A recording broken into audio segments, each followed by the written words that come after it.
For people who are not familiar with your work, this series takes place in an imaginary world. There's a struggle for control of the kingdom. This dynastic war is essentially one of three main plot lines. There's the other plot line involving the others, these sort of superhuman characters. And then there's the exiled Targaryen daughter who seeks the return of her ancient throne. Why those three main plot lines? Well, of course, the two outlying ones, the things that are going north of the Wall, and Daenerys Targaryen on the other continent with her dragons are of course the ice and fire of the title, A Song of Ice and Fire. The central stuff, the stuff that's happening in the middle, in King's Landing, the capital of the Seven Kingdoms, is much more based on historical events, historical fiction. It's loosely drawn from the Wars of the Roses and some of the other conflicts around the 100 Years' War, although of course with a fantasy twist.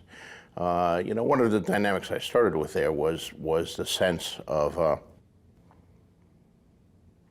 people being so consumed by their petty struggles for power within the Seven Kingdoms, within King's Landing.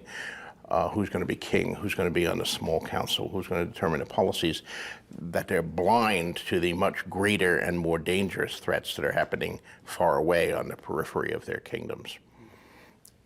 And of course, you can see that all through history. It's a common dynamic that takes place in history. You know, the Greek city-states